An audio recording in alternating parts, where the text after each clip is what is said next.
E eu coloquei esse exemplo aqui, né, para poder falar o quão a gente está na franja da sociedade brasileira.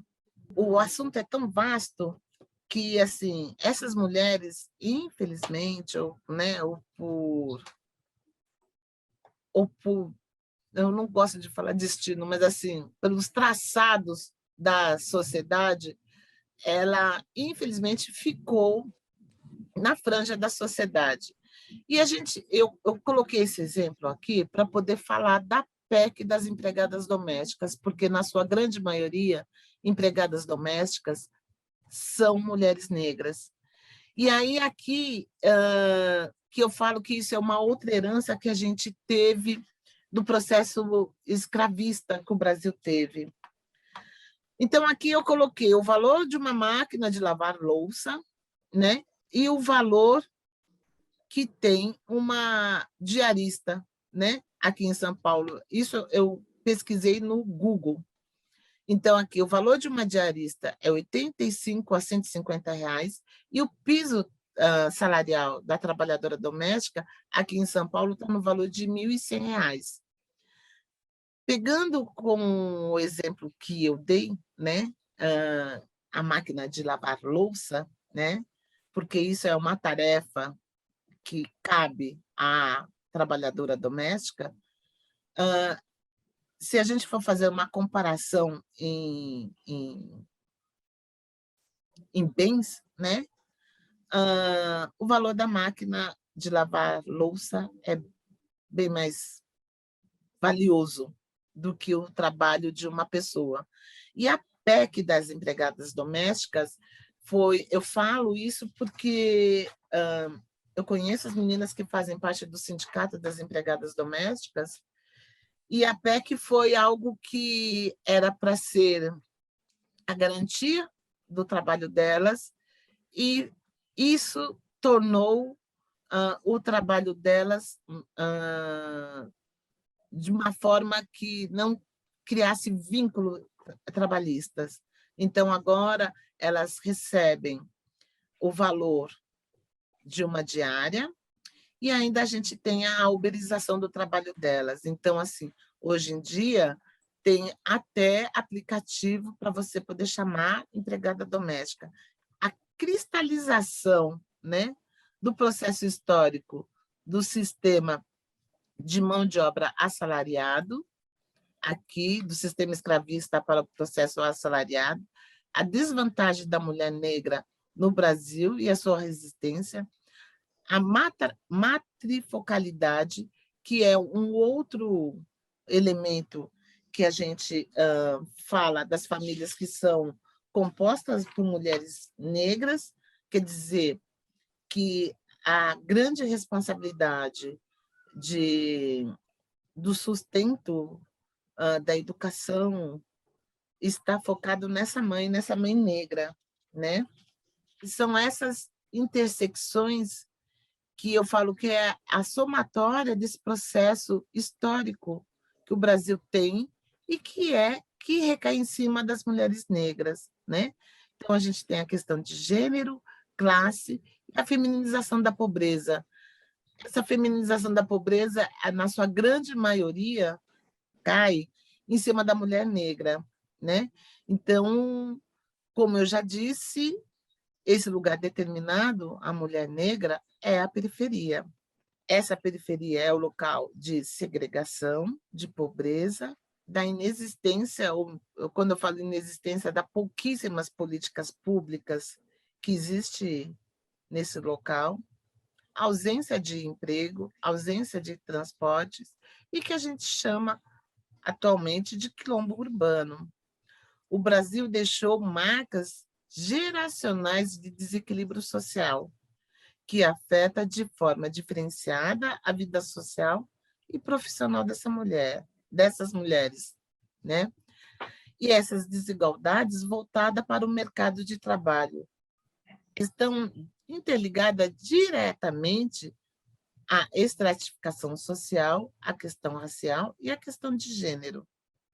Bem, primeiro temos que entender que essa mulher que está marginalizada devido às suas condições financeiras encontra-se nas regiões periféricas, principalmente aqui em São Paulo, onde não havia saneamento básico, se concentrava a grande parte da população negra da cidade de São Paulo, e onde estavam totalmente desprovidas de política pública, de transportes, escola, creche. E é nesse momento que essa mulher se encontra nesse cenário e, e o que ela faz? Ela se une a outras mulheres para poder reivindicar isso para sua comunidade.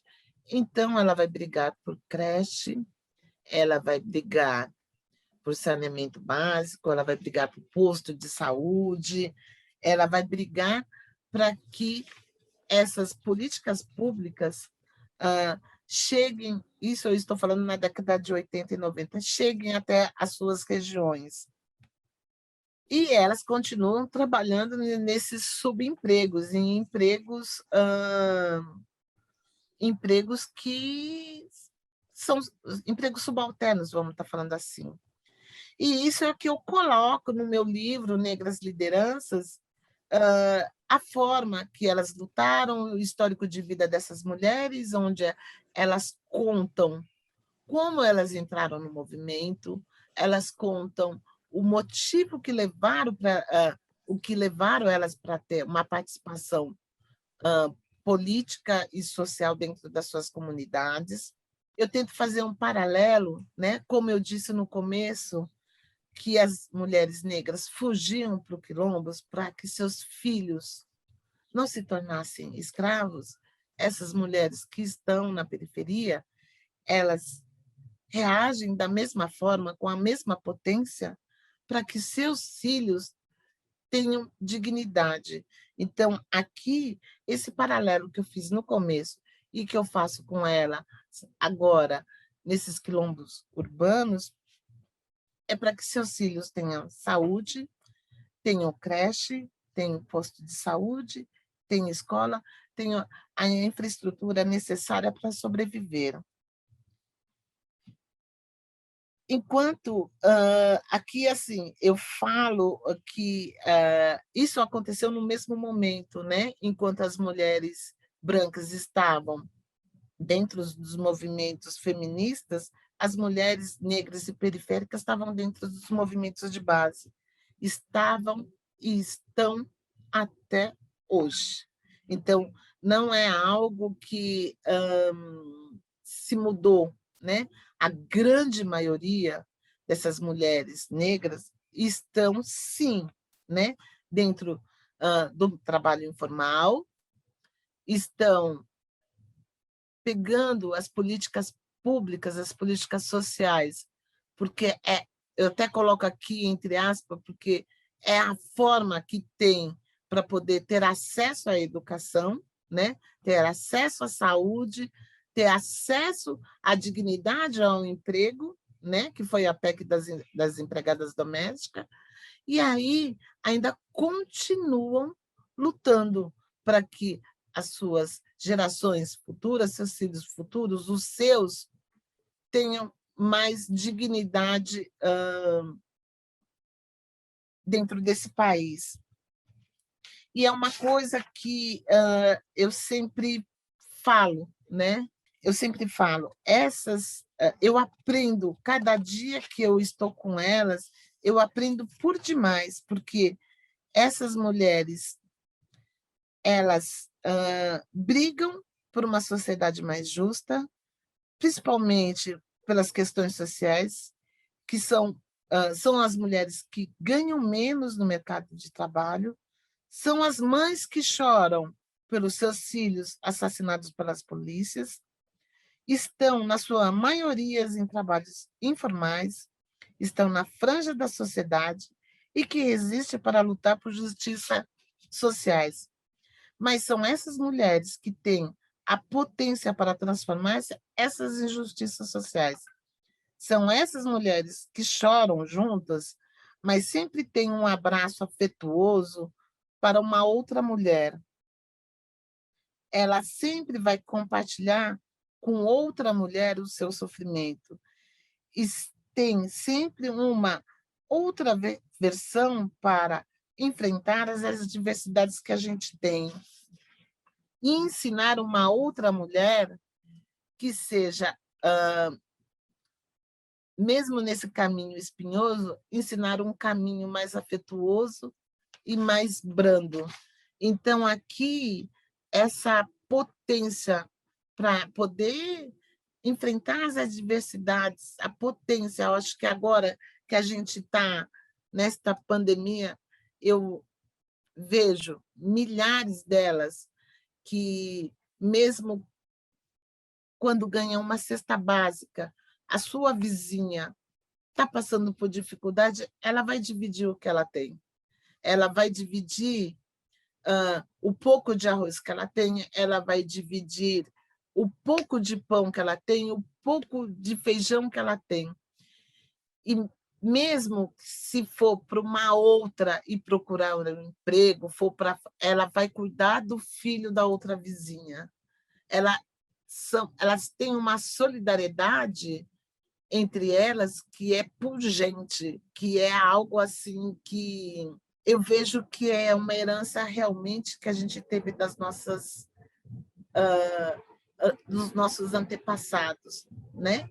E que isso eu vejo como potência, eu vejo isso como algo que é grandioso e que quem conhece sabe perfeitamente a potência que elas têm, sabe como elas conseguem enfrentar essas adversidades que a gente está passando, pelos esses desmontes de políticas públicas, por esses desmontes que está acontecendo, e a gente teve o agravamento ainda da pandemia.